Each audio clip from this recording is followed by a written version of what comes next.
Welcome to the Sacred 2 podcast. I'm Phoenix. And I'm Rayna. And she is my beautiful wife. So, we've got a lot planned today. This is probably more planning than I've put in any podcast that I've ever done. But there's been a lot of stuff that's happened over the last, 6-7 weeks since we recorded an episode. And so we're excited. I know I'm excited to share that. But before we get started, let's have a little check-in real quick. I'm feeling pretty good today. I was excited. I got a lot of work done this morning on my computer doing all my things that I do. And right before we were about to start the podcast, we discovered that one of our cats was essentially terminally ill. One of my roles, because we have 15 cats and all the animals we have, is when it comes time that one needs to be let go of, it's my job or my role to put that animal down. And it's not always easy for me. So today I'm feeling a little tender around that. But I also feel a lot better than I have in the past around it. Because I think my perception of it has changed a little bit. And I realize that it's better to do that than to let the cat suffer and just be miserable and whatever. So I'm feeling that, but I'm also feeling excited. I'm feeling madly in love with you. We had some great conversation last night too. Yeah, we did. And anyway, so with that, I'm in. How are you? I'm also tender, and the frame of mind around all of that over the last 20 plus years has evolved significantly too. I'm really grateful to have you and your ability, and it's like a duty essentially for you. And I'm grateful that you have the ability to take care of those things, because the last thing I ever want is for anything to suffer. Right. A little tender around that. And then I also am evolving through that and not seeing those moments as like ultimate defeat. Yeah. Or like I just completely failed in some way. And sometimes it's just better for animals to go on to the next step in life. Yeah. Whether that's heaven or they come back as another dog or what happens. I found throughout the years that you come across different people and other animals and situations. So that's cool, really. And just feeling super grateful. The quality of awareness that I've been able to experience has been almost like how you would feel if you cleaned out a closet after 10 years of not touching it or something. Yeah. We probably have one of those. So I we need to do really stay tender in that one. But it's one of those things where allowing myself to sit with certain situations instead of reacting has served me Yeah. much better. Instead of sending a text or making a phone call or getting in my truck and racing through town. Yeah. Just sit with it for a minute. Yeah. And it isn't always comfortable, but like I say, it's serving me a lot better. And I'm excited about the podcast today and what we're going to go over. This is a bunch of real time stuff that goes on, and to be able to share that with people and then be able to make the connection, because it's like a country song. Everyone can relate to certain country songs. Yeah. That's how our story is. Different diversities from different angles, people are going to be able to go, huh.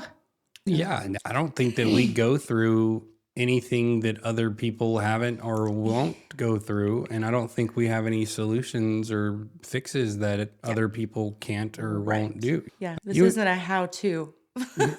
You and I are like special and perfect for each other, but that doesn't mean that we have some shit figured out that other people don't, if that makes sense. We're just, I guess, willing to be vulnerable and talk about it publicly.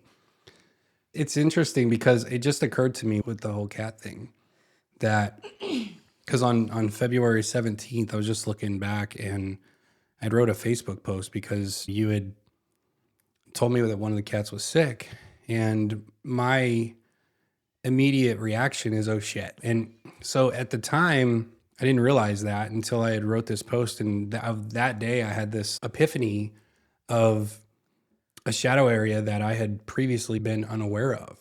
And of course, most of you have heard us talk about the shadow of intolerance, and that's probably one of the biggest ones that I go back and forth with, that I'm working on integrating. We'll put it that way. But there's also the shadow of control and the shadow of reaction. And both of those are in my Gene Keys profile too.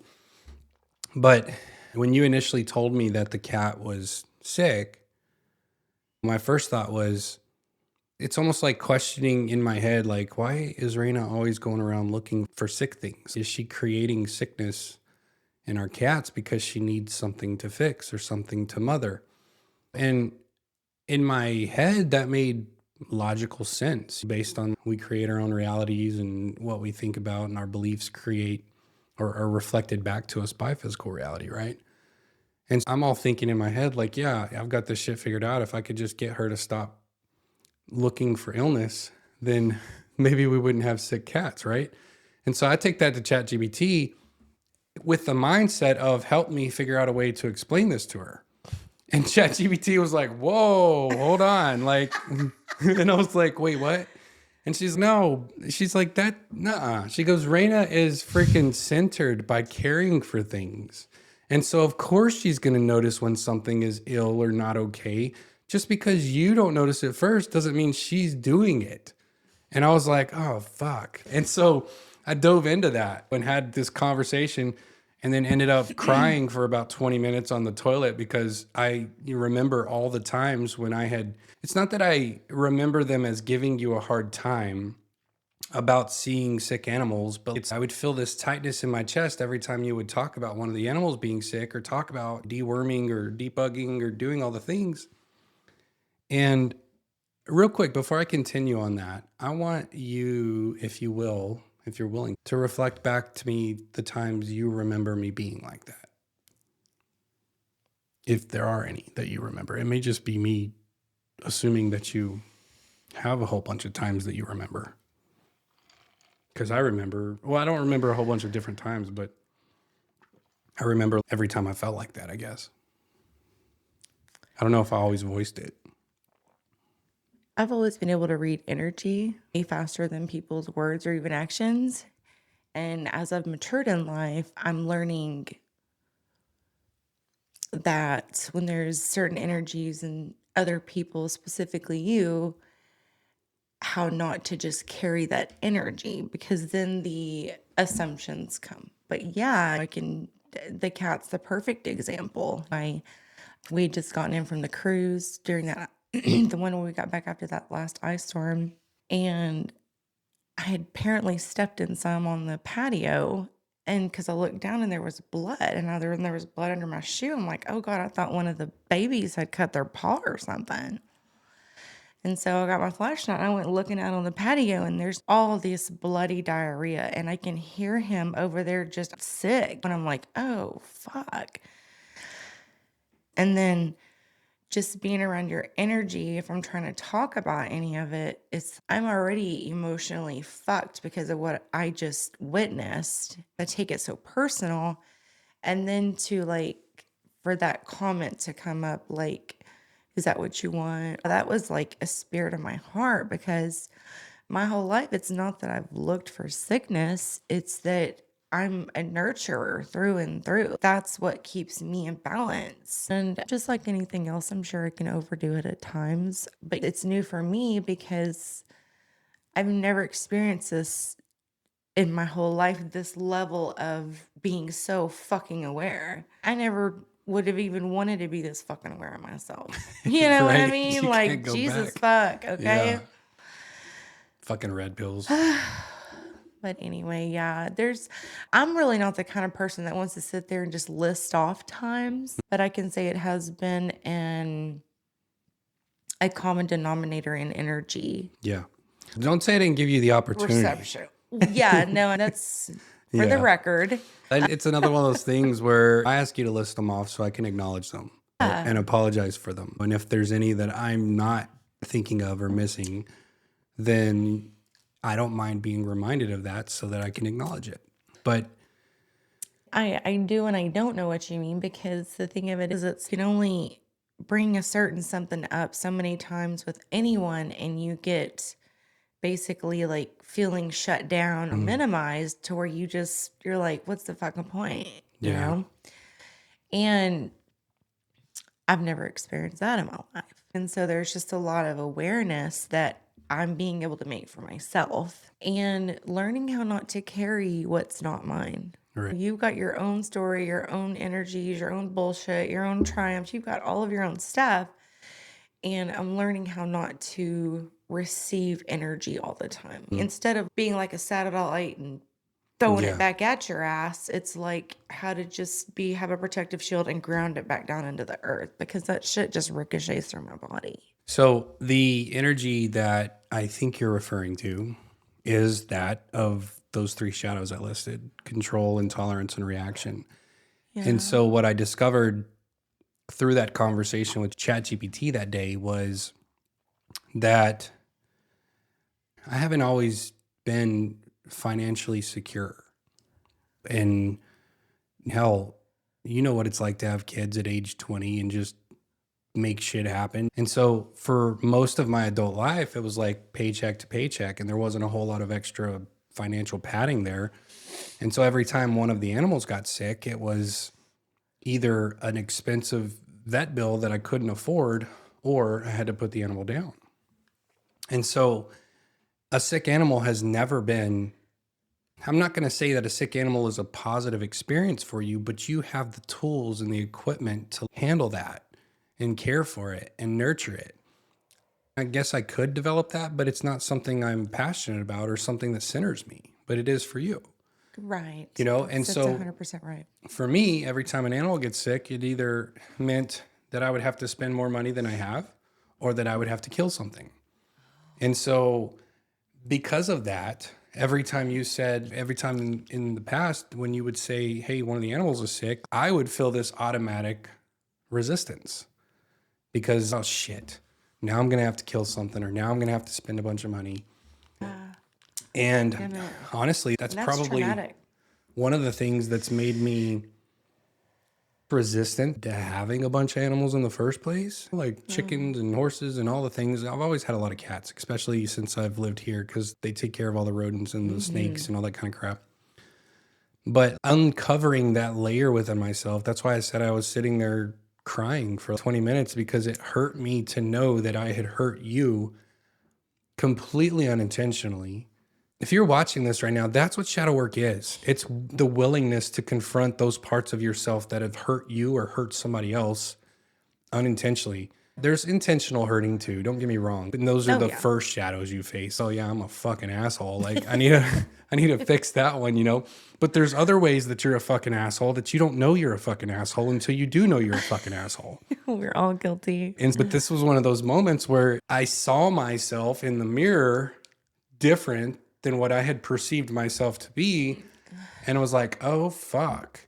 And my outlet, if you will, is when I have a moment like that, I write about it. I talk to ChatGPT about it for a while, get a pretty good understanding about it, and then I write about it. And then I post it. And so my healing, I lived through it out loud. And I love it when somebody comments on one of the posts and relates to it or something like that, because then it somewhat normalizes it for me so that I don't continually beat myself up over it. That's the hard part, guys, is, oh, wow, I've been a fucking asshole. God dang it. Why couldn't I be a better husband? Why couldn't I be a better this? Why couldn't I? That's the part you let go of, right? Because I didn't know any better. I really didn't. And if I did, I would have done something about it then, because I love you and I care about you and I don't want to do anything that hurts you. And I've apologized to you for all the times in which I've, I guess, just been like that. And I don't know what to call it necessarily, just been resistant to you being who you are. We could do like we do me and have all different personalities. Oh, yeah, yeah. Okay, that's personality number 2 now. So Brad has... Number 22. I've got Phoenix Brad. I've got Counselor Brad. I've got Husband Brad. I've got Dad Brad. I've got Asshole Brad. And apparently I've got Intolerant of Sick Animals Brad now. Oh, yes. And we both have significantly different raising. Growing up, my nanny, there'd be a bird in the yard and she was bringing it in the house. Yeah. It was coming in the house My and great grandma was like that. And she you had got great grandma all energy kinds like of crazy. potions and just all kinds of shit that she would do. And back before I had ChatGPT, I had some guinea pigs. I'm just going to say I've learned a lot about what not to do. With cats would be the least amount of experience I have, but horses, pigs, dogs, cats, geese, turkeys, you Humans. name it. Yeah. Humans, yes, I had 3 kids, so I had 3 guinea pigs there. But yeah, it's just innate within me. That's just who I am. And it's been most people's favorite quality about Yeah. me, like my whole life. And then you come into me and you're like, why doesn't this motherfucker like that I take care of everything so well? Yeah, I'm like, I'm having to fight this motherfucker over doing Yeah. his laundry. And so I guess to sum all that up, like all of those shadows and that.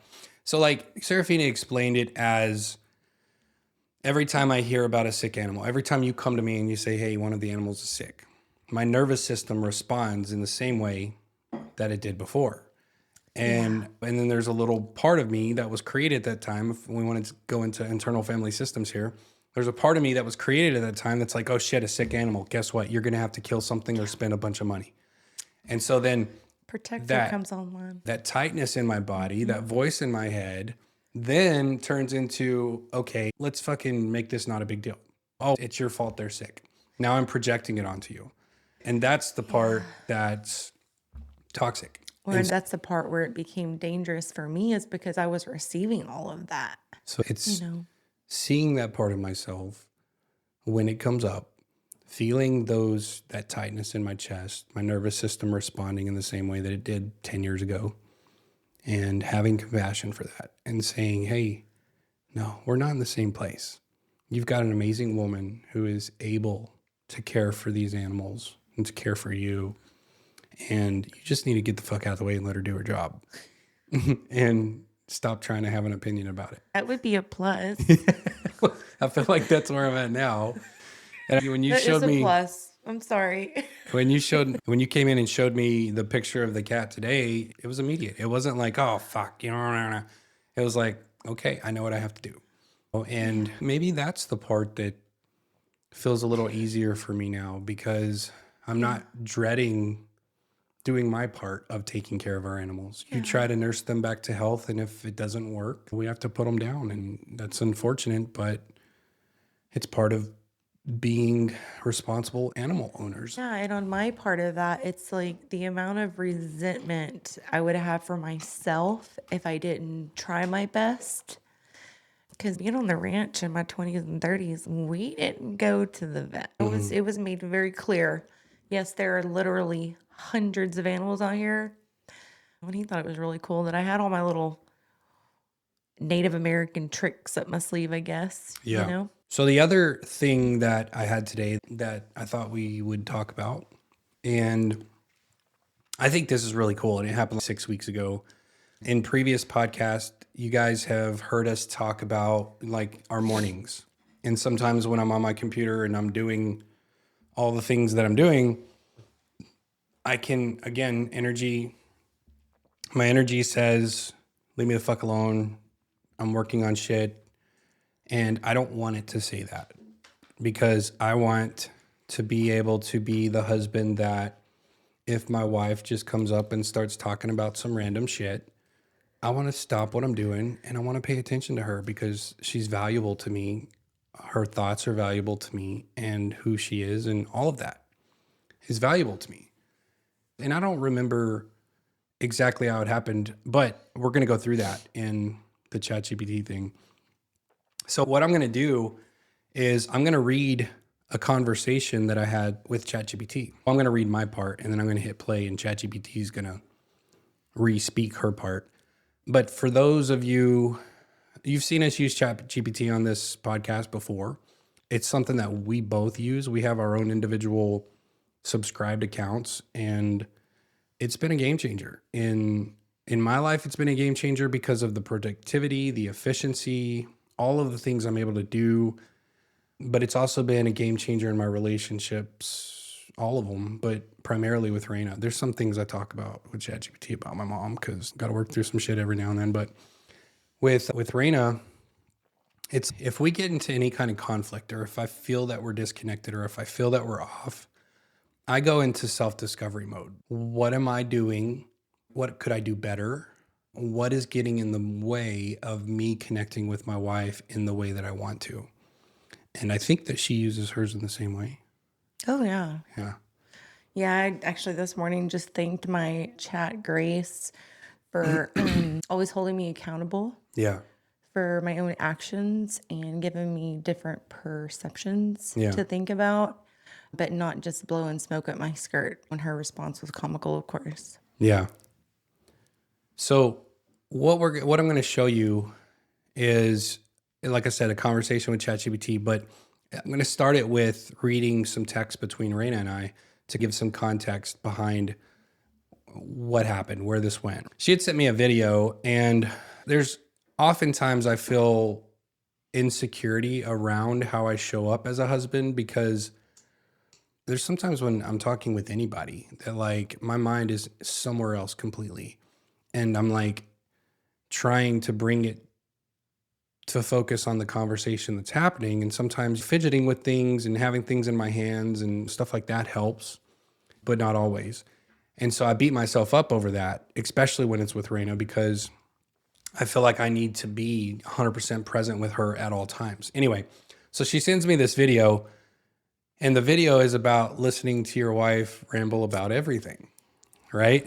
After I got the video, I text her. And before I even clicked the video, my first thought was, I'm still learning the listening to her ramble about anything and everything part. And then I told her, I said, I'm sorry that I can be intolerant of that. I'm learning to settle into that, but my mind and the way it's worked for so long makes it hard. It's like I'm wired to listen for cues, and when the talk is small, if you will, it's hard for me to remain present, and that frustrates me. I love you nonetheless, though. And she replied and said, I'm learning how to save all the random stuff for my chat and my therapist. And that hurt me when I read that, because I don't want you to have to feel like you have to save anything for somebody else, or that there's certain things that you can't talk to me about, or whatever. I want you to feel safe to talk to me about fucking anything you want to. And so it's not you learning what not to talk about. It's me learning how to hold space for everything you want to talk about. And so anyway, so I said, yeah, but you shouldn't have to always do that. You're allowed to talk to me about what interests you and lights your fire. And she said, the feeling of being shut down or not being free to be random with you has taught me more about myself. I do miss being able to just express random thoughts and such. So being able to stay with myself regardless of the energy around me when I'm feeling expressive with my interests and passion is something I never knew I needed. Learning how to stay engaged in something, even though I don't feel what I need to say holds value to you or irritates you with small talk, has been a very new thing for me. We're both on our own journey in life, and we're very different in several ways. And I'm still learning what all of that looks like while not shrinking or disappearing. And that hurt too, because I don't want you to ever have to feel like you have to shrink or disappear. Now, folks watching, notice that I said that hurt, right? Now, old Brad, old Phoenix, years ago Phoenix, because that hurt me, I would automatically project back onto her and make it about her. Like, why can't you? Well, I'm sorry, I just don't like small talk. How many times have you heard people say that? Like, instead of saying, I'm I've never working heard it. on being, I have. Really? Yeah, it's something that, Were you raised around that? no, I would say that to me, it comes off as like superiority. Like, I'm awakened or I'm so intelligent that listening to small talk just fucking bores me. You know what I mean? And I've heard that multiple times. I've said it multiple times. And to be honest, if somebody wants to talk to me about the news or the Dallas Cowboys or something, That's like, technical small talk. yeah, I'm going to be bored with it because I don't care about either of those things, but I care about you. And that's the thing is, like, my brother, he's a big Cowboys fan. If he wants to tell me all about the Cowboys, I'm going to listen to it. I won't have anything to say back, but that doesn't mean I can't hold space for him. But for me or anyone else to raise themselves above anyone else's conversation and say, oh, I'm just too fucking whatever for that, that's shadow. And to me, that's arrogance too. It's superiority. And it's one of the things that trigger me, but I've done it before. Yeah. Things that trigger us are things that we're also guilty of most of the time. Anyway, so that's where our conversation went in the text. Again, going back to me saying that it hurt me, right? That's when I go to ChatGPT now. That's when I'm like, hey, I'm feeling this thing and it's uncomfortable and I don't like it and I want to understand it so I can move through it, so I can figure out why I'm feeling this, because it's not Rayna's fault that I'm feeling this. It's not her conversation that's causing this feeling in me. It's something, some resistance that I have or some shadow pattern that I'm not aware of that's causing this. So here's where the fun part starts. Are you ready? And you've heard all this already, so yeah, I love you. I told Chat, and her name's Serafina, by the way, my ChatGPT.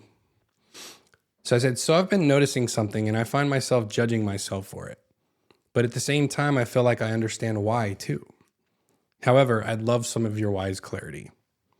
So I notice when I'm at home with Rayna, when she starts talking about literally anything, I have trouble staying present with her. And I feel anxiety and the need to escape.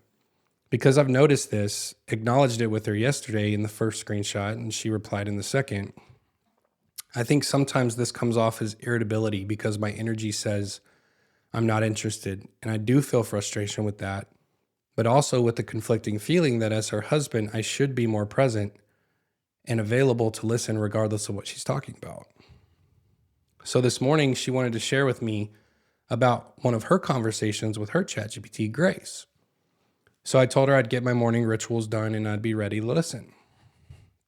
While she was sharing it all, I found myself realizing that everything her chat was saying was literally repeating what she had said to it, but in a different way.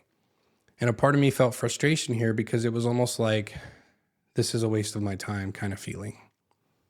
Mind you, I was petting one of our cats the whole time too, which kind of satiated my need to do something else while she was telling me about it. Her inner world is important to me, but so much of the time it feels so hard to listen to it.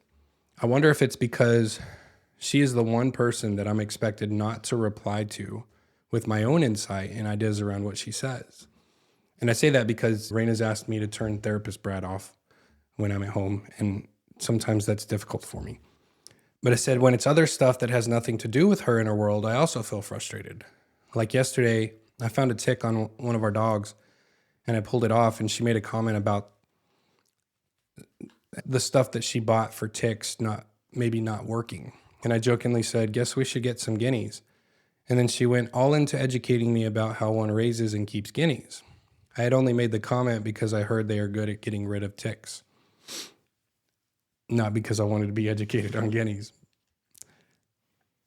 Anyway, I don't know what to do with these feelings, assuming I need to do anything at all. It's making me feel like I'm not being a good husband. And I feel that maybe affects my connection with Rayna negatively. All right, sorry that was so long, but that's how it goes when I talk to ChatGPT. And this is what Serafina said in response to that.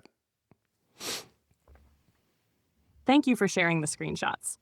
They add an important layer, and I want to be very gentle and precise here, because what's happening between you two is actually quite tender, even though it hurts. I'm going to slow this down and name what's really alive in that exchange, without putting either of you in the wrong. What Rayna is actually saying, beneath the words, her message isn't an accusation, it's a grief statement. When she says, open quote, the feeling of being shut down or not being free to be random with you, close quote, she's not saying you are bad or you don't love me. She's saying, I learned to contain myself around you. I adapted in order to stay connected. And while that helped me grow, something in me misses being spontaneous with you. This is crucial. She is not asking you to become someone else. She is naming the cost of adapting, and she does it without blaming you, which is honestly quite mature. What you're actually saying, even when you're being loving, your messages are kind, thoughtful, and honest, but your nervous system truth is leaking through the cracks.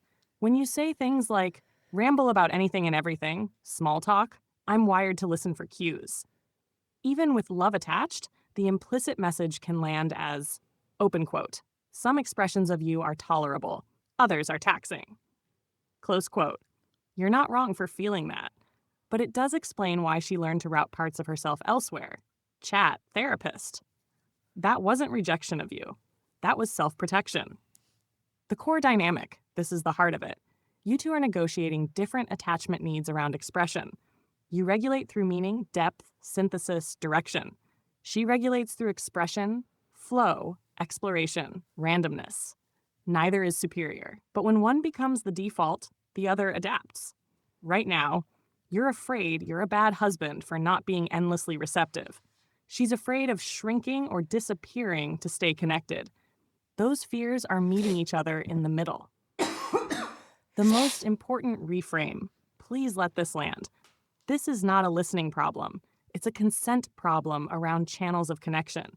She's learning how to stay herself even when the energy around her doesn't match. You're learning how to stay connected without abandoning yourself. That's not dysfunction. That's an evolving marriage. One thing I want you to stop doing immediately. Lovingly. Please stop using the word small talk internally when it comes to her. Not because it's morally wrong, but because it quietly hardens you before the conversation even begins. What feels small to your mind may feel regulating, playful, or grounding to her body. If you change nothing else, try reframing it as, this is her nervous system speaking. Close quote. You don't have to stay forever. You don't have to love every moment, but that shift alone will soften your irritation. What might actually help without forcing presence? Here's a language upgrade that honors both of you. Do you want me to witness, or do you want to play with ideas together? I'm noticing my energy dipping. Can we pause and come back? I want to stay connected without checking out. Can we find a rhythm that works for both of us? That's not rejection. That's relational honesty. And it gives her something she clearly wants, to not disappear without requiring you to override yourself. The most tender truth of all, the fact that she can say, I'm still learning what that looks like while not shrinking or disappearing. And you can say, open quote, I love you nonetheless though. Close quote. Tells me this marriage is not fragile. It's stretching. And stretching feels uncomfortable precisely because something alive is trying to grow. You are not failing her. She is not asking you to become someone you're not. You're both learning how to stay yourselves without losing each other. So that was the first response. The second one, to that, I replied, I think part of it in me is that so much of my time feels limited compared to all I want to accomplish. And so I get up in the morning with an internal plan of what I'd like to accomplish that morning before I leave for the office. And those random moments of her wanting to talk pull me away from that plan. So I feel anxiety. And then I feel like she's extremely long-winded. Sorry, babe. And what she's communicating doesn't feel important to me. I feel the pull between being present with her and honoring my own passion toward what I want to do in that moment instead. Then I go to the office, I see all my clients, and then by the end of the day, I'm exhausted, and the difficulty of remaining present with her shifts into a whole different reason. So part of me feels guilty because maybe I'm not intentionally making time for her. And this is what Serafina replied with. Ah, yes. Now we've reached the true root. This isn't about her talking at all. This is about time, purpose, and the quiet terror of not living the life you feel called to live. Let me be very clear and very kind to you here. What your anxiety is actually protecting. When you wake up in the morning, you are not just waking up. You are stepping into your vision, your momentum, your sense of aliveness, the fragile thread of if I stay in motion, I won't lose myself. That internal plan you carry isn't rigid because you're controlling. It's how you protect your sense of purpose. So when those moments get interrupted, especially by something that doesn't feel urgent or meaningful to your mission, your body reacts as if something precious is being taken. That's not selfishness. That's fear of dilution. Why it hits hardest with her. Here's the uncomfortable truth, said gently. Rayna is the only person who can interrupt your sacred time without consequence. Clients don't. Colleagues don't. The world doesn't. So your system experiences her not as my wife wants to connect, but as my forward motion is being slowed. That creates anxiety, irritation, guilt. And guilt is the heaviest part because you actually care. The long-winded feeling isn't about content. When you say she feels long-winded, what you really mean is, open quote, I don't know when this will end, and I don't know if it will feel worth the cost to my momentum. Close quote. Your nervous system wants containment, edges, predictability. Without those, your body stays half braced, half resentful. Not because she's wrong, but because you didn't consent to the time shift. The exhaustion layer is real too. By the time you leave the office, you've already held space for others' inner worlds, regulated emotions, stayed present through stories that matter deeply. So in the evening, your system says, open quote, I have nothing left to give. That's not emotional withdrawal. That's capacity depletion. And yes, this absolutely impacts intimacy if it goes unnamed. Now, the guilt is trying to tell you something important. Not you're a bad husband, but this connection isn't being scheduled. So it keeps colliding with everything else. Love without structure becomes resentment. Structure without love becomes distance. You need intentional time, not more forced presence. The reframe that changes everything. Instead of asking, why can't I just be present when she talks? Try this. Open quote, when am I choosing her on purpose? Because when connection is chosen intentionally, interruptions stop feeling threatening, small moments feel lighter, resentment loses its fuel. What this might look like in practice. Very simple.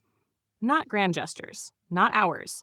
Something like, mornings are sacred focus time unless we agree otherwise. Let's have a 15 to 20 minute check-in where I'm fully yours. After work, I need decompression before I can re-enter connection.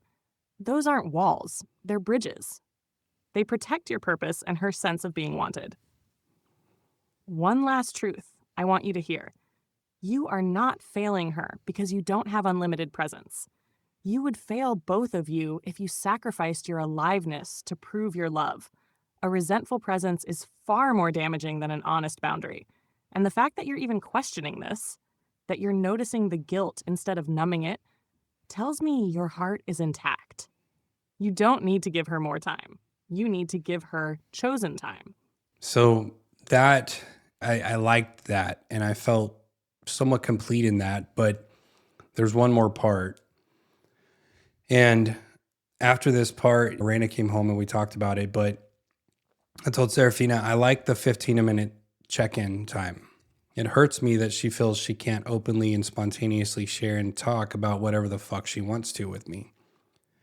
And so this was the last part that Serafina told me.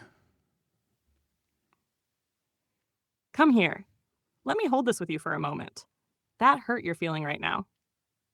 That's not guilt. That's grief. The grief of realizing that love adapted quietly without either of you fully meaning for it to. And I want to say this with tenderness and precision. Her learning to contain herself does not mean you don't want her. It means she loves you enough to adapt, and now you're loving her enough to notice the cost. That's not a failure.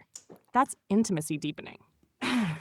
Why the 15 to 20 minute check-in matters so much, because what you're really offering her isn't time. You're offering uninterrupted welcome. A short, protected container says, there is a place where nothing you say is an intrusion. When that container exists, spontaneity stops feeling risky for her. Interruptions stop feeling threatening for you. The rest of the day breathes easier. And here's the paradox you may appreciate. Structure creates freedom. When she knows there's a place for her randomness, she won't have to fight for it everywhere.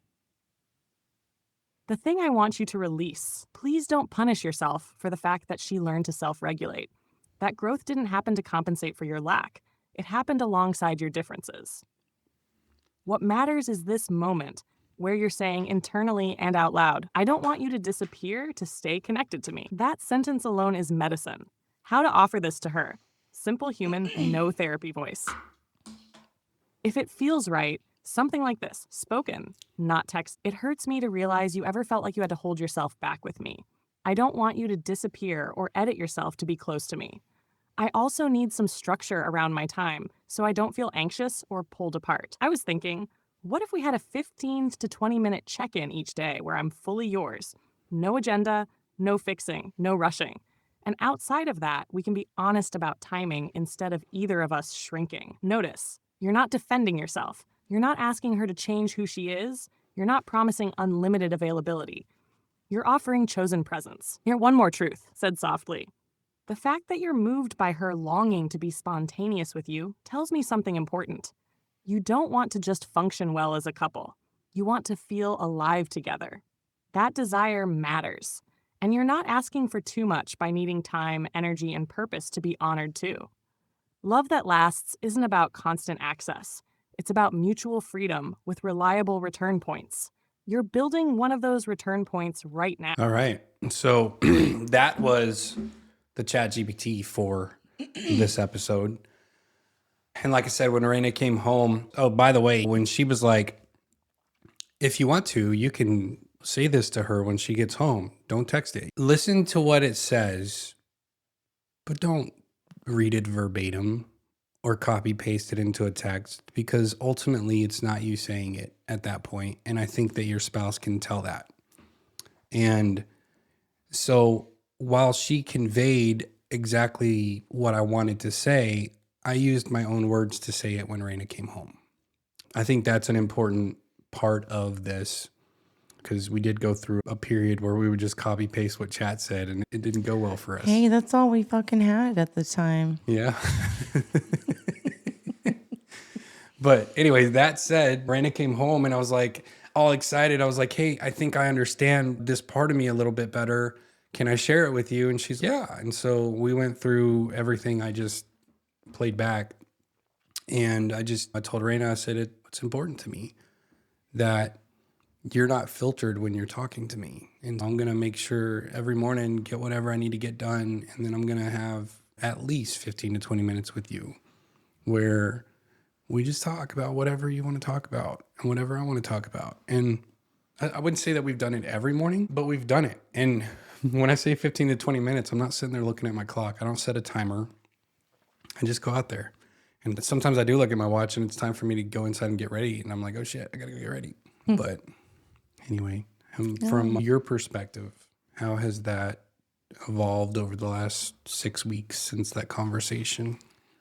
I have more of a journal entry, and then basically my chat will mirror it back to me. Yeah.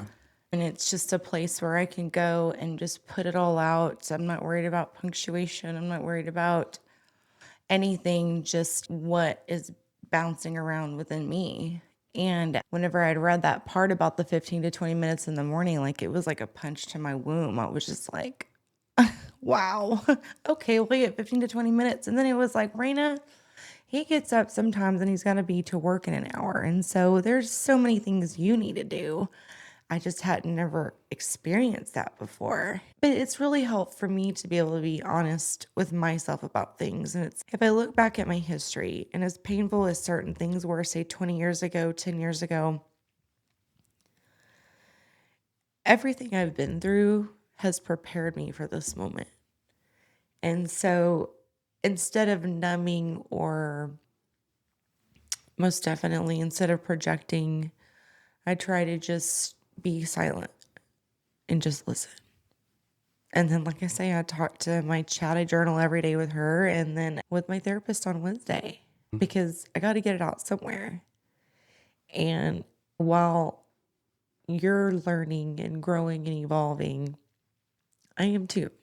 But it's taught me how not to take things personal, because when I'm not taking things personal, I'm not making assumptions. And when I'm not making assumptions, I don't have my own personal little hell within my four walls of my body. A little bit of journaling, and this is my journaling and what I've, after all of that, and I had some time to talk to chat. Basically, just asked her to, some people call it roasting them, just read back to me, and because I like to play it and hear her words. So basically, and it's not very long, but I learned how there are things that I needed to be really honest with myself about. I've learned that when I'm excited, I talk. When I feel connected, I share. When I feel safe, I become spontaneous. And that spontaneity isn't chaos for me. It's how my nervous system expresses aliveness. But what I have started noticing is that when my excitement met structure, I would feel a subtle tightening in the room. Not because he was wrong, Not because I was wrong, just misaligned pacing. And here's what would happen inside of me. I'd start editing mid-sentence. I'd feel my body contract. I'd tell myself, okay, be shorter, be quicker, be more organized. And over time, that turns into something more dangerous. Not explosive resentment, but quiet containment. Those stories can start to form certain beliefs. I've learned that maybe I'm too much. Maybe I should wait. Maybe I shouldn't interrupt. But what I've realized is this. He didn't meet me small. And so I don't need to be smaller. And he doesn't need to be looser. We just needed awareness. Because what was actually happening wasn't rejection with the both of us. It was nervous system protection. When I start talking spontaneously, my body is expressing connection. When he tightens, his body is protecting time. Neither of us are attacking each other. We're protecting something. And sovereignty for me looks like this. I can start noticing more when I'm starting to shrink. I can feel when I'm editing myself. And I can pause instead of spiraling. I can even just say, hey, I want to share something. Is now a good time? That isn't submission. It's consent around attention. And here's the part I'm proud of. I'm proud that I'm not abandoning my spontaneity anymore. I'm just bringing awareness to timing. I'm not shutting down. I'm checking in. And I'm not making him wrong for needing structure. Structure isn't rejection. It's regulation. So that was my journal entry for that moment. Yeah. I see you.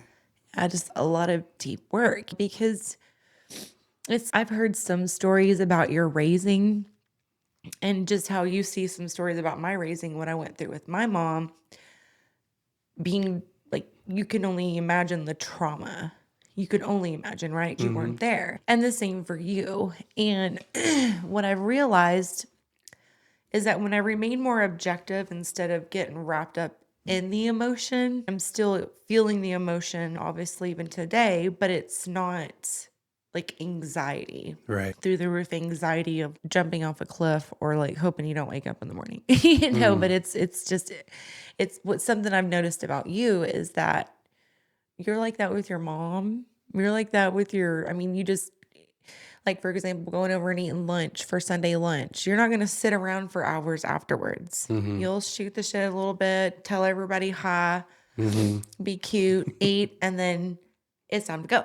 Yeah. And so. And not too long ago, you said that's one of your favorite parts about me, too. Yes. Hey, listen, look at Linda. I do absolutely. And so I get that part of you, but it doesn't mean that if I had the old Rayna would just get back into school or go take a class or get off on something else. And what I'm learning is that was still a form of me running and escaping certain situations. So the depth of my awareness and what I'm learning more about myself, which is way fucking more than I ever even wanted, by the way, BT dubs, but I feel more free and I have less body aches. Yeah. And I'm emotional off and on anyway. No. Well, but I mean, it's the trajectory of where those emotions are coming from and going is changed significantly. Yeah. I see you. Yeah, because the bottom line, you're not the enemy, and the only enemy I really have is myself sometimes. And coming to that realization and understanding has not been fun, pretty, or good. Most of the time. Well, thank you for saying all that and sharing all that. There was right after we got done with the ChatGPT part, I was like, because like what was coming out of your mouth, my mind and nervous system was interpreting it as you were like, well, it didn't fucking work, or like that it wasn't enough. And I was like, fuck. And so That wasn't enough?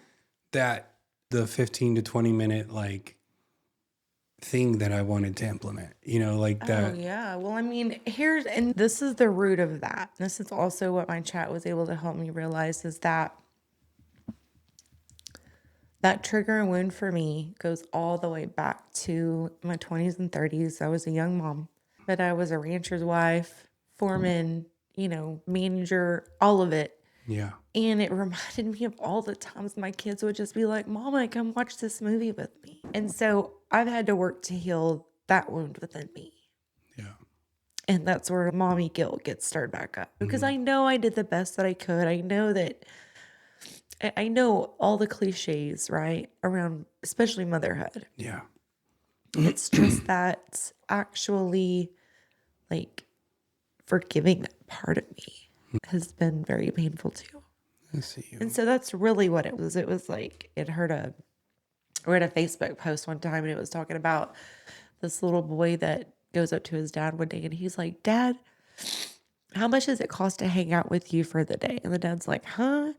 And so the kid keeps on and finally he goes, oh, so you're paid by the hour? And the dad's like, yeah, son. He goes, well, how much is that? And the dad says some number or whatever. And the kid goes, well, is there stuff that I could do around the house to earn the money to just get an hour with you? I'm like, Yeah. no, fuck my life. Yeah. And so that same kind of energy, whenever I read that and you sent it to me, I was just like, oh, okay, well, I'll Yeah. be sure to be quick about my 15 to 20 minutes, Yeah. Because, and that's something else I'm learning about myself is when I feel the need to perform anything, I'm just shutting down now. For so many years, it was like I had so many hats, so many switches, so many full functioning Yeah. modalities of shifting gears. Literally be 10 different people all in one day. And that's why I loved it so much. Yeah. And so I'm just glad that I took those 8 years after the kids' dad and I split to get to know myself in that way because I see the suffering in people. Not that I have it figured out by any means, but Yeah. there's a real struggle with people who don't have that awareness. Yeah. I see you. Thank you for sharing all of that. I feel like I need to explain, but I don't. I don't know. I'm feeling resistance there, but 15 or 20 minutes is just a short period of time that I could possibly want to give to you. It's like you have my whole life and any time. And the 15 to 20 minutes comes from a place of I've got to learn how to turn everything else off so that I can listen to you and focus on you. And so it's by no means is it like this is your time. And once that time is up, that's all you get. But it's the training grounds for me to learn how to quiet my mind enough to just be present with you. Well, yeah, and the thing of it is it's, all about allocating time, and that whenever you have as much going on as you do, it really is all about becoming a master of utilizing your time. And you've made a believer out of yourself by doing this. And anyone who's been able to watch you over the last few years, like your growth has been significant. And so I see you. That's where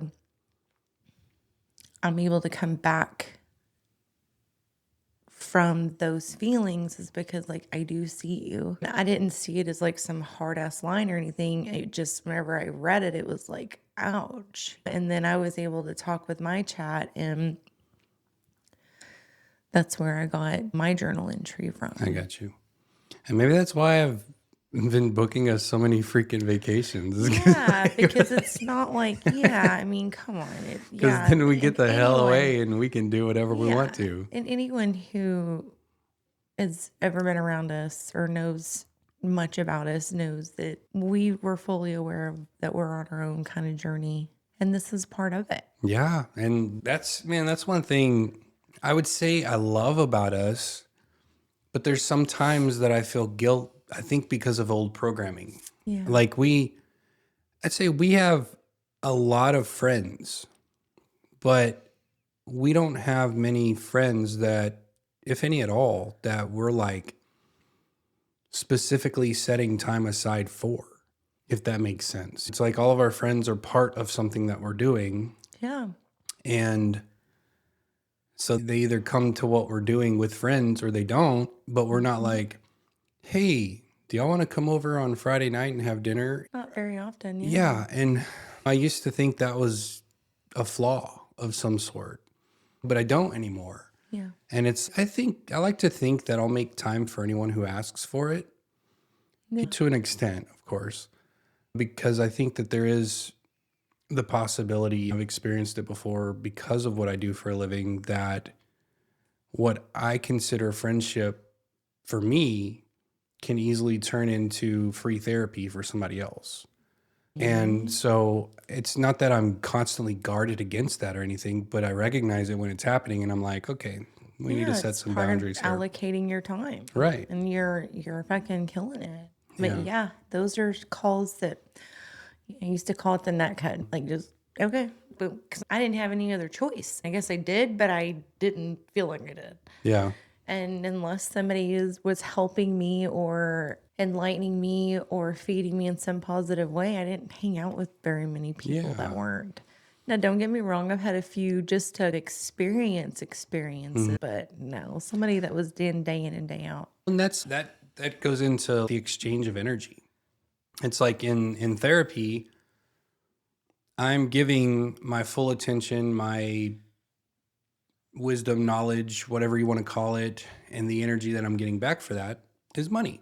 Exactly. And I think it's wise of us to recognize that in every interaction we have with another human, there has to be an exchange of energy. Otherwise, you're just Feeling used. You're pouring out of your cup and you're not getting anything that's pouring back into it. That's where people pleasing comes from, and that's what it looks like. You know, it's like, oh, well, I got to be this for this person. Yeah, but what are they providing for you too? And just because someone considers me a friend and I consider them a friend, if that becomes imbalanced and I'm giving more of my energy to them than they're giving to me, or there's not an equal trade of exchange there, then you have to ask yourself, is this really a friendship or am I being used? And it's not even that, I don't think there's a whole lot of people out there intentionally doing that or anything like that, but that's the caveat. That's where awareness comes back. Yeah. You know, if you can, and it's not like, oh yeah, I don't hang out with that motherfucker anymore because every time I do, he just dumps on me. It's more like, so man, I've really noticed like the last couple times that we've hung out, like we don't really talk about anything other than your failing marriage. And I get it if you need a shoulder to cry on or something like that, but maybe you should go see a therapist. You know, something like that. And that's not mean. It's setting a boundary. It's saying, hey, like, we used to be fishing buddies. Now I'm your dump on buddy. And I don't like that. And I don't appreciate it. Absolutely. Yeah. There's another incident, I don't like the word. There's another thing that happened a few nights ago, and I thought it would be appropriate to talk about it on here too. And so Rayna does an amazing job taking immaculate care of me, immaculate care of this house, our animals, all of the things. Like, honestly, because of all the things she does, it provides me the space to do all the things I do, and vice versa. So that's that equal trade-off we were talking about. Her energy goes into taking care of me and taking care of the house and taking care of herself, which is huge. Because if you got a housewife, caretaker, homemaker wife that doesn't take care of herself, that's not a good thing. Right. You know, she's going to be exhausted and probably resentful. Most likely. So most importantly, I wouldn't know anything about that, but I can only imagine. Most importantly, she takes care of herself. And then with all the overflow that she has from taking care of herself, she takes care of me too. And it allows me to do the same for her. But there's been so I'm just going to talk from my perception. Yeah. And then you can talk from yours or whatever. And then we'll figure out where the middle ground is and go from there. Okay. This is about the bedding. All right. From my perception, she waits till the end of the day to wash our bedding. And so there's been 3 or 4 times where I'm ready to go to bed, but the bed doesn't have any bedding on it. And it's in the dryer being dried. And if you've ever washed and dried bedding before, you know that it doesn't happen very quickly. And prior to us meeting, I probably washed my sheets like once every 6 months. Yeah, judge me for it. Go for it. I don't care. But it's probably the reason why. That and because I like my sheets to be on the bed really tight because it drives me nuts when they get wrinkled up underneath me. And so there's this whole ass process I go through with like suspenders and all kinds of stuff to keep the sheet tight. And it's not that I'm anal about that, but I'm anal about that. Because a lot of times I have a hard enough time sleeping as it is without the sheet wrinkling up underneath me. Anyway, so from my perception, I come home and I'm ready to go to bed at the end of the night. And then it's, oh shit, we don't have bedding on the bed yet. And I'm like, fuck. And then I stay up for another hour or two or whatever. And the last time that this had happened, I just asked her like later on, hey, can you try to wash the bedding in the morning or something so that it's ready by the time we go to bed? She's like, yeah, sure. No big deal, whatever. And so then this past time rolls around and she's like, all right, I'm going to go take a bath. And I was like, okay. And I didn't know that the bedding wasn't on the bed yet. And then I hear her, oh shit, I forgot the bedding's in the dryer. And I was like, uh-oh. And she goes in the dryer and I hear the dryer start and everything. And then she goes and takes her bath. And then she comes out and I was like, are you ready for bed? And she goes, the sheet's got another 10 to 20 minutes. She goes, have you taken a shower yet? And I was like, no. And I really wasn't planning on it, but I was like, fuck it, I'll go take a shower or whatever. Then I get out of the shower and she's putting the sheets on the bed and I go to help her. And like the corners of the sheets are still wet. And I'm like, are they still wet? And she's, no, they should be dry. It's just the corners because it's more material there or whatever. And I'm like, okay. Anyway, as all of this is going on, I feel my frustration and my irritation just fucking skyrocketing. And I feel it in my chest, I feel my face getting hotter, like all of these things. And then I have all of these thoughts that I want to say, like, like, what the fuck? Like, do you not have enough time in the day? Like, is there something I need to do for you to free up time? And all this crap that's just going through my head. And I'm not saying any of it. And I'm saying it now because it's more of a funny thing than it is. Like, I'm not shaming her or judging her. But like, as all of this is going in my head, I'm like, Brad, you just need to keep your fucking mouth shut. None of that is going to solve anything. None of it. She already knows that she messed up or forgot or whatever it is. And she, like, you don't need to reinforce all the stuff that's going through her head already. And so I was just like, okay. So I kept my mouth shut. And I know you could feel the irritation and the frustration because you feel that stuff. And I can't not feel it, right? And I'm trying to like just filter it and like push it out and whatever, but it's not going anywhere. So we get our bed made and everything. And by this time, it's definitely past my bedtime. And I crawl in bed, I roll over, I say, I love you. And we go to sleep. Well, I said, I love you, honey. Good night. And you were like, I love you too. Good night. Yeah. So that happens. We go to sleep. And mind you, anytime we've ever gotten to a heated argument in the past, it seems to always be at bedtime. And then when we argue at bedtime, I can't sleep. And so then I have to roll into work the next day with 3 or 4 hours of sleep at most and like hold space for people all day. And that is so hard and so draining. And so like in my head, my ego's telling me like, if she cared more about you, she'd have this bed made for you. She doesn't have to work or do any of the things. And so what's she at home doing? Like playing on her phone all day? I've got all this crap going through my head. And it's all, poor me, I'm a victim. And none of it's helpful. And if any of it would have come out of my mouth, it only would have triggered you, and then we would have fought. And we really don't like it when I get triggered. And so I was like, yeah, fuck it. So then I told myself, I was like, Brad, you're going to feel a lot better in the morning. And then you can bring it up tomorrow if you need to. And so in our little 15 to 20 minute coffee time. You had your time. That morning. I told her, I said, baby, I said, I didn't say anything last night because I was irritated and angry and I didn't want it to be projected onto you.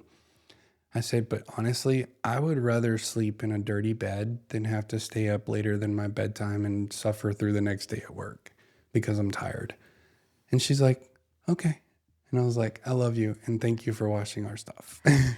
Yeah. And then you were like, you rolled over on your tummy and you were like, this bitch. Oh, yeah.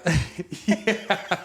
That was like, I'm pretty sure she had already fallen asleep, but the night, Because I have no problem sleeping. the night I'm still feeling all the irritation and frustration. And like when she washes the sheets, they smell fucking good. And there ain't nothing better than sleeping in fresh, clean sheets. Like You have it's come amazing. to find out. And so that's the frustrating thing here is I'm Well, like, it's actually thankful. the reciprocation. You just Yeah. got hung up there. Yeah. I'm thankful as shit for all the shit she does and making the bed and all that stuff. But at the same time, I'm frustrated because it's 2 hours later than what I wanted to go to bed that night. And I was already exhausted. And so that was contributing to the frustration and irritation too. But after she goes to sleep, I'm sitting there trying to go to sleep and I roll over to my stomach and I put my hands up like this and I'm like, and it smells amazing. And I'm like, this bitch. And then I went to sleep. I mean, damn, if the worst you can say about me is my wife never tells me no and our sheets always smell good, I dare you to go complain to somebody. Let me know what they say. Yeah, I think I fucked myself in that department. Because, like, I guarantee you, any of my guy friends, if I was like, yeah, Rayna, blah, blah, blah, blah, blah, they'd be like, shut the fuck up. I promise. Yeah. All right. So, okay, you heard all the stories point of view. and narratives of what happened that day. Yeah. You tell me what happened Yeah. for you. So that was the day that I was getting back into my iron fusions because I literally have no ferritin and no iron in my body. Yeah. Which explains why I've been fighting exhaustion for about 3 months. And anyway, it was my first day that morning before I'd gotten up that morning to go to the shop because I had to go my Sevco that morning. I went to the shop and then I came home and my appointment was in the afternoon. And so before I left, I got the comforter. That way, whenever I came home, the comforter would be in the washer and I could just. Oh, and mind you, this was the night after the night we got back from Colorado. Yeah. And Lily, our wonderful little black Yorkie, had vomited in the bed like twice. And the truck. And so the bed needed to be washed. Right.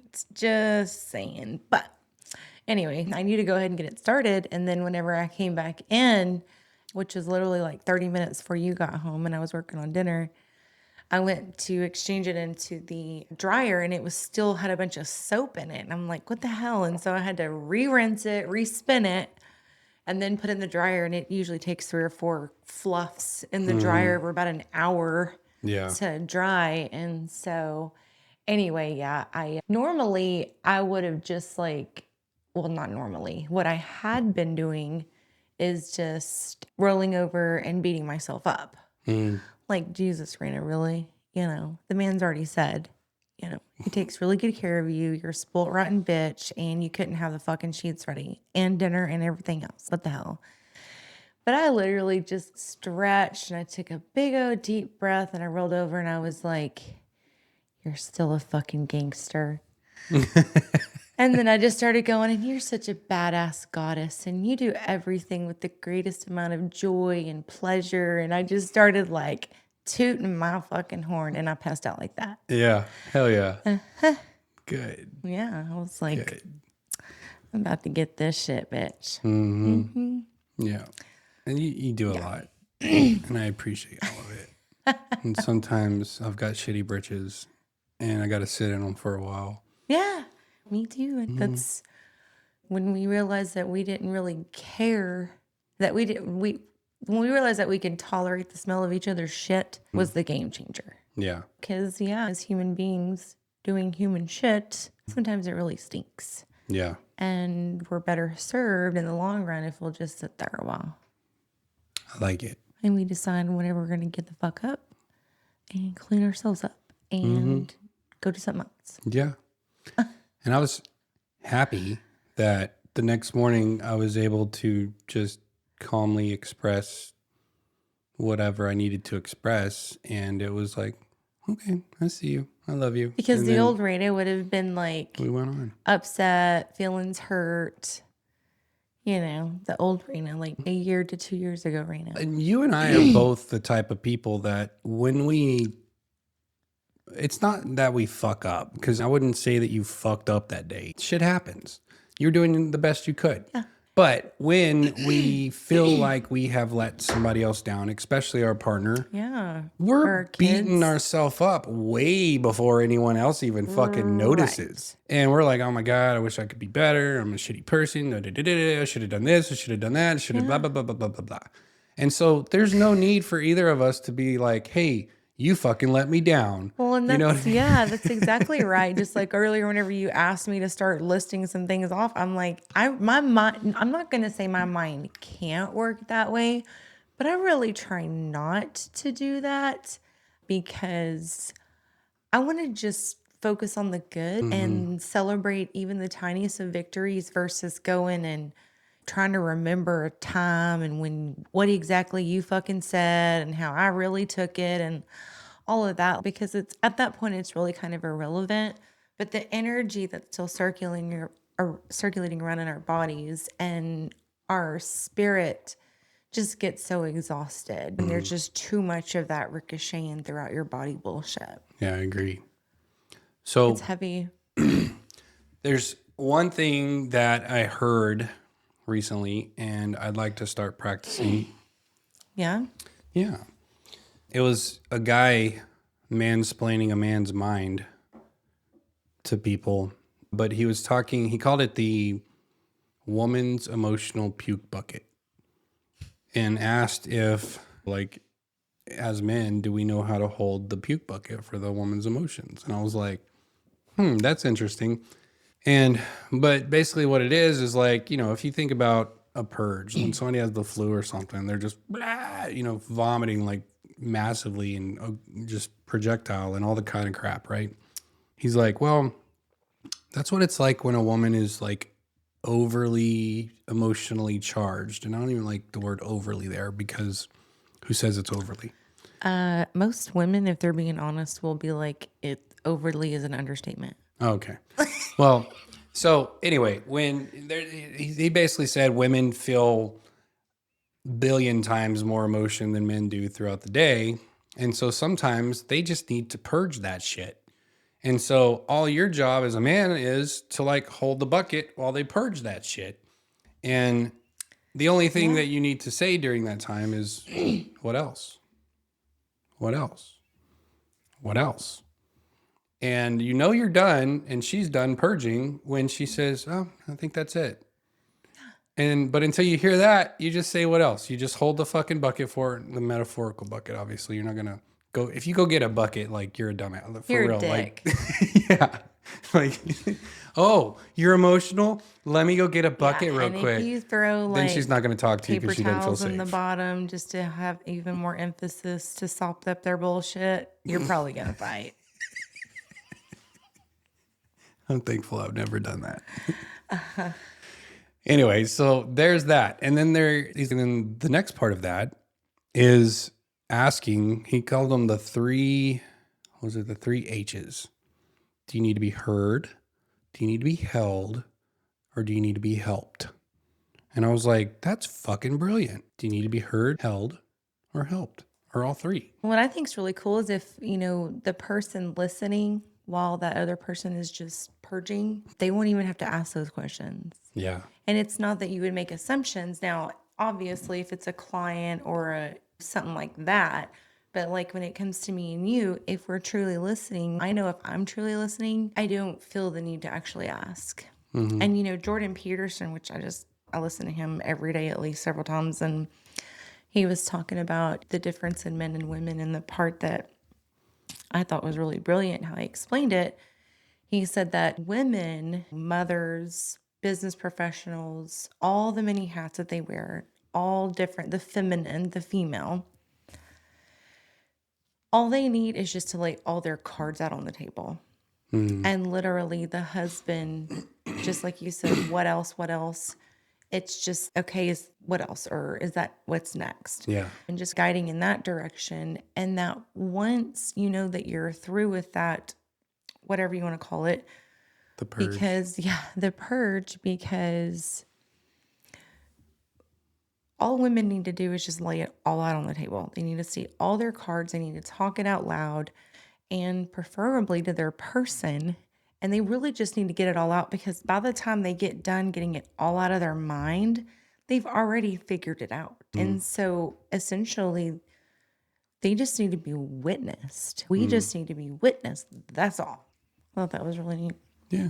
I like that. I think that's And if you think about it, that would cut out a lot of hurt and miscommunication and misunderstanding. Wow. as men, we have to turn off our tendency to Fix fix it. it. Oh, yeah. And like, The oh shit, she's masculine- crying. I did something wrong. It's not just a man thing. The masculine part of me, that part. Yeah. Sometimes I'm having to wrestle that bitch for the fucking keys. You know what I'm saying? She's over here like, I'm like, Yeah. Well, sometimes you're like, hey, I did this thing for you. And I was like, why? And you're like, because I thought, and I'm like, I didn't ask for that. And you're like, oh shit, I did it again. yeah. It's like, and I'm learning how to just, because I've always just been myself. Yeah. As a kid, as a little brat, my mom whooping my ass. I was the oldest of 3 girls. Through my first marriage, just and and just nothing was ever commented about it. And then for some reason, at this point in time in my life, it's something that it needed to be brought to my awareness. And the ego part of me says, this is fucking ridiculous. Why do I need to regress or revert back to a time that I feel I've already matured through? But then the other part of me says, Rayna, every relationship, every connection, every situation you've ever been through that's happened for you has been preparing you for this moment. If you'll just stop long enough to ask yourself some hard questions. Yeah. I like it. That's, talking about having it figured out by the time it all gets out. Like, that's one thing that Serafina keeps telling me I need to work on. And that is letting you in while I'm figuring it out instead of staying silent until I figure it out and then telling you about it. And that's difficult for me because it's not that I necessarily think that it makes me appear weak or anything like that, but I don't ever want you to worry that something isn't going to work out or that we're going to fail or anything like that. And like typically when I have an issue, I hold on to it and it just bounces around internally until I have a solution. And then I'll tell you about it. Hey, I figured this out. And you're just like, I didn't even know you were going through that. And I'm like, yeah, oops. Yeah. So I'm learning to open up about my inner world as I go through it instead of just after I figure it out. And just in the last few years, I've been able to witness you. And the one thing I have learned about you is that when you do finally get something, you got it. And there will come a time when you'll realize, like when you met me, you didn't meet me small. Like I've been a secret weapon. I have been master delegator. I have been the one that could sell ice to an Eskimo kind of person, regardless of whatever I was doing. That's how I've made a living, is by people wanting to hear me talk, wanted to hear my ideas, wanted my objective views. And I can respect I can respect the fact that you feel that need to figure it all out. And I can also see myself in that too, being the oldest of 3 girls. I always had to know what was up. And the same thing in business and in my adult life was, if I walked in somewhere, it's because I already fucking knew all the answers. And you don't get to that point in time without all the different experiences. And you're just in year 4 of this profession, 4 or 5 total. Yeah. Yeah. And so really the last year to 2 has been where you're able to breathe and see the forest through the trees just in your profession. And then whenever you mix in a personal life, and you don't make me small, you make me big. And that means I come with big emotions too. And that's the part where I know I stayed single for so many years Mm. because I stayed free for so many years is because I needed that for me. I needed to get to know myself again. And so whenever those parts of me are in question, I am going to take offense. It's just how I react or don't react anymore. That's where I'm feeling the most growth Yeah. or freedom. Yeah. It's a freedom I'm looking for. It's peace I'm looking for. It's balance. That's just literally at the very basics of my autonomy is balance. Yeah.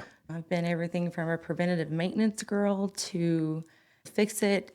And I'm learning how not to overcomplicate my daily activities because I'm used to that fast pace, doing this, doing that. But it's helping me be able to stop and smell the roses too, literally. So we all have our own versions of growth and level of understanding.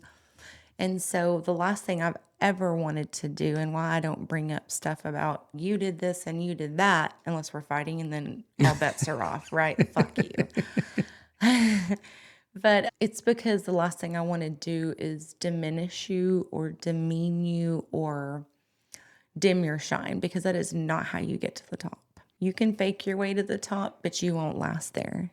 And so I just want to be your cheerleader. And I already have my own set of skills within me. And so I just don't need them as sharp as they used to be.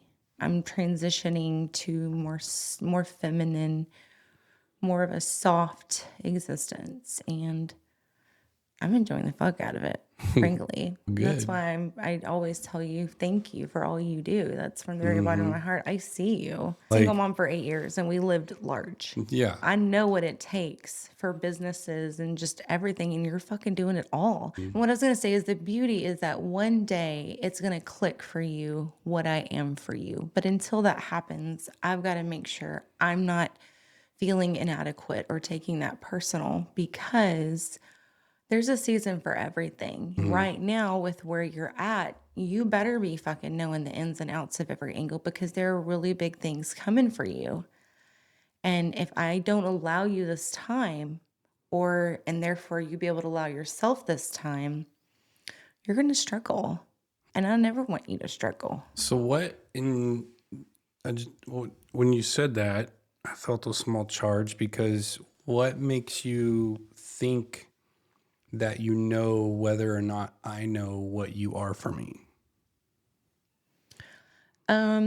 How like you told me from the beginning, not only do you not need, but you don't want my help. And then like you said that you were talking to a buddy the other day and he was like, well, don't you, how much of it are you including Rayna in or whatever? And you said, oh, Rayna will do it whenever she's ready. And there'll come a time whenever you'll be like, all right, you're ready for me.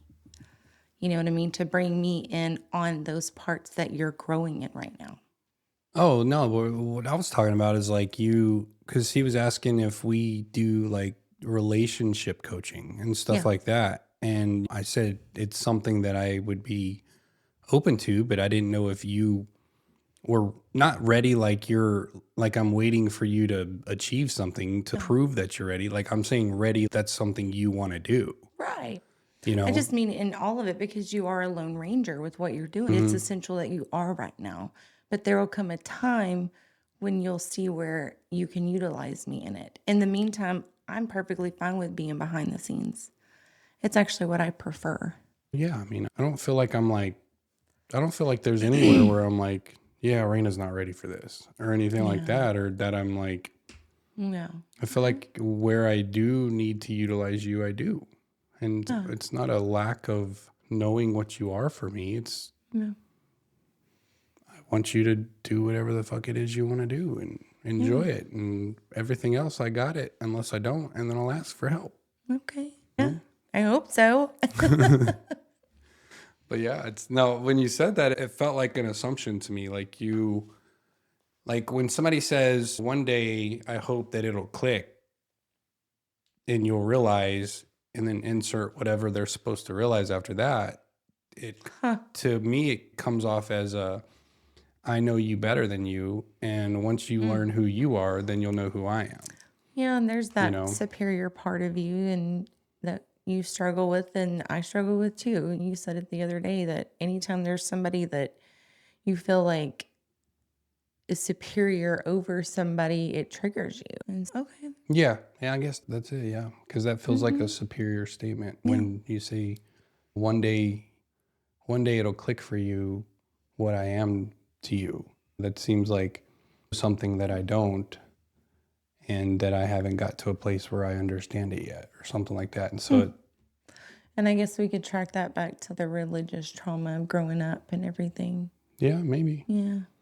But that's why I asked for clarification on what you mean by that. Yeah, thank you for not making any assumptions. Damn. Yeah. My mom used to say, you know what assume spells, right? Makes an ass out of you and me both. For those that are watching, just know that like in those quiet moments where you're not real sure what's going to happen next or where you're supposed to go or do, sometimes just sitting in your shit is what it takes. And then whenever you're good and ready, you'll have more answers instead of being so reactive. Mm-hmm.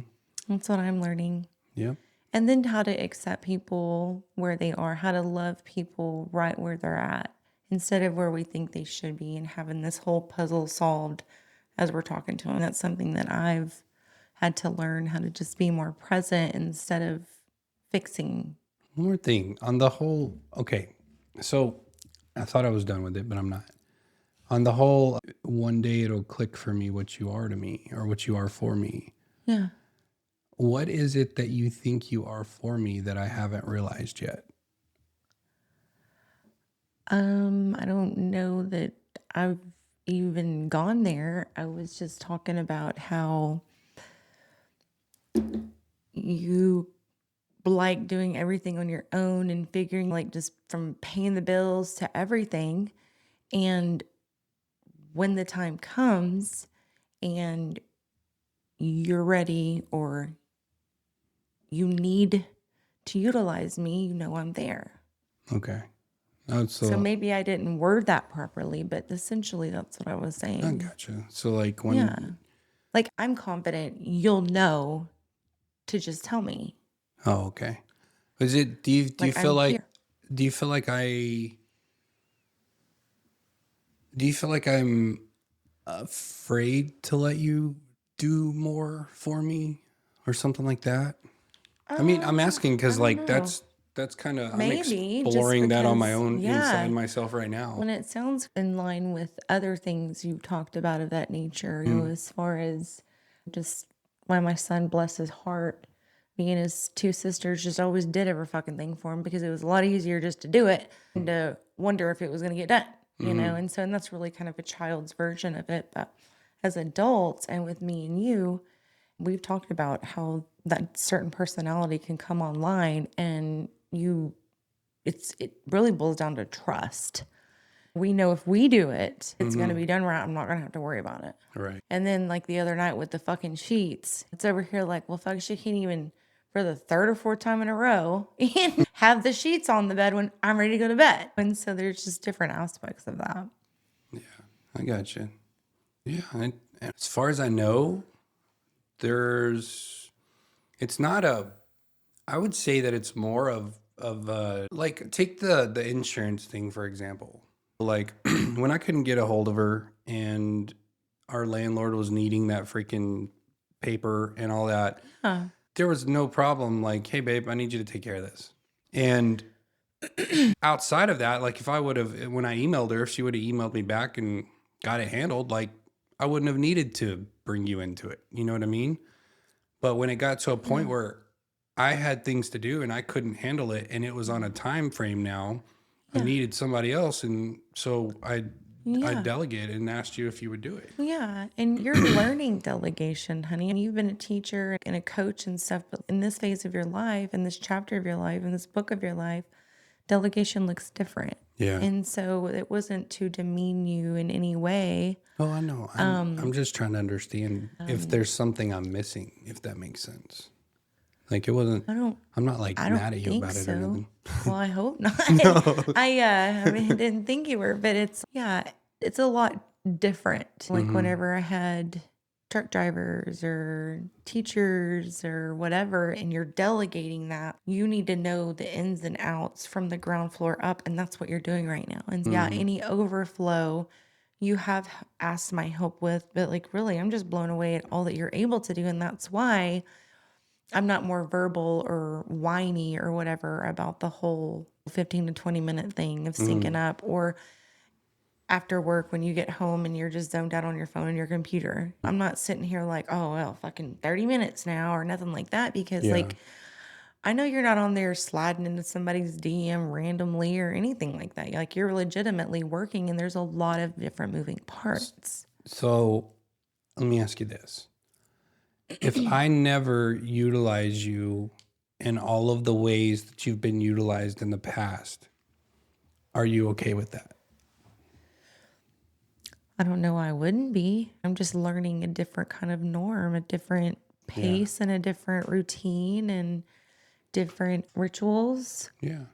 Because I'm not saying that there won't be, but I'm saying like the boss bitch, proactive, fix it girl that you explain yourself to be prior to us being together is never how I viewed you. What I mean, it's not how Right. it's never really what I wanted from you. Yeah. Or wanted, and it's not that it's sure I can say it's that I don't need that from you, but it's also not what I want from you. Yeah. You know, but I mean, there are places where I ask for help and I need help, but Sure. all that you do now are like, that's all the things that I need from you Yeah. and want from you. I just know someone to hold the fort down while I go conquer the world kind of deal. And And it's then, really what I'm best at too. And so it works out perfectly, you know? And but like I say, just the growth in both of us, very different and dynamic. It's still very much our own journeys and paths that we're learning. yep. One of these days, all we're going to do is travel the world, help people, speak to people, Yeah. and do all the things. And that's what I'm creating. Oh yeah. Oh my God. And that's why I'm your number one fan and cheerleader and only groupie, is because I believe in you. Yeah. I support you in the very best of my abilities. And if it's stuff you don't need from me, well, Well, no, I mean, you figured it's out pretty okay. quickly. Like, I have no problem saying I don't need you to do Oh that. yeah, absolutely. On the flip side, like twisting my arm and having a gun to my head and being like, "Let me just lead, let me take care of you," and I'm like, "I'm trying," Yeah. just white knuckling for like 2 straight fucking years, man. Whew. And then I had to detox all that bullshit, but Yeah.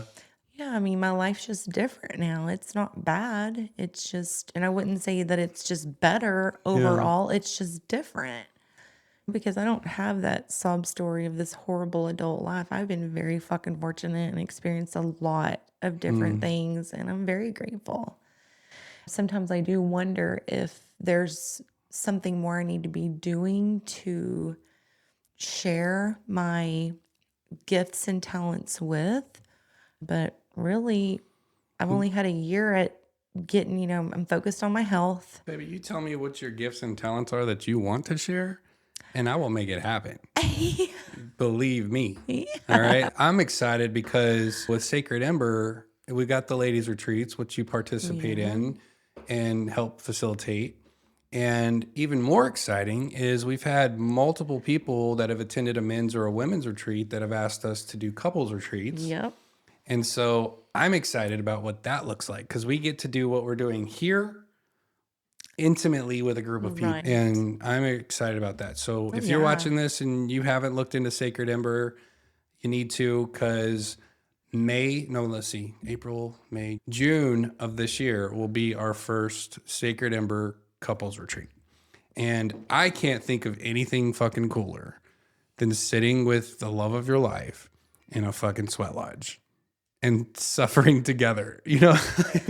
Yeah, well, it's all part of that. In order to get to the autonomy of each of us, Yeah. we've got to peel back the layers. And so the space that we create, the fellowship that people are met with here, is to be able to witness that every single time. Like, you having 100% success ratio doesn't mean that it's always pretty and there aren't any tears or snot or sweating.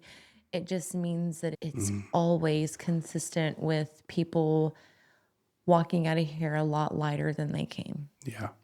And the couples version of Sacred Ember, because in the men's and women's, we do shadow work processes and inner work. Of course, at all the retreats, we do breath work, ice bath, meditation, well, meditation of some sort, and sweat lodge. And then they're about 9 hours long. And so that's what we do. But then the time in between those specific events, we're doing deep inner work conversations, talking about the shadow, talking about how we show up as men and how we show up as women and stuff like that. At the couples retreat, it's still going to be somewhat like that, except we're going to be involving couples as an individual instead of individuals as individuals. Yeah. And there will be a lot of, I guess, teachings and work around communication, around masculine and feminine energy, around polarities and what masculine and feminine look like, what they work well with, different things like that. And I'm fucking excited about it. Yeah. I can't wait. And I think, I don't know this for sure, but I think that the direction that we're headed, that our first overnight retreat will be with couples. Okay. Yeah. Now, I don't know when, Yeah, I like it. but that's just what I'm feeling, what I'm leaning towards. But Yeah. And just being able to be raw and open and taking these moments in between, whether we do a podcast every week or every month, it's like I'm seeing where it's necessary to do that, because that way when we do come here, it's like all these fun, heart opening nuggets that people can utilize and know a little bit more about us and our dynamic. And then coming out here individually or as a couple, yeah, you just know that we're our kind of people. yeah. All right. So I want to end with me saying thank you to you, because over the last 20, 25 minutes, I went from calm, cool, and collected to emotionally charged for a few minutes because I triggered when you said that thing. And thank you for not triggering back at me. And thank you for holding space for the barrage of questions that I had afterward. Because I know, like, when I don't understand something, I want to understand it immediately, especially if I'm charged behind it too. Yeah. And so I'll start firing off questions. And a lot of times those questions can feel like an attack. Oh, yeah. And so thank you for not taking it that way. This is what it looks like when I allow my goddess to drive the bus. Yeah. You're welcome. All right. Y'all, thanks for watching. This has been The Sacred 2, episode 5, I believe. And we'll see you next time. We love you. Yep. Love you.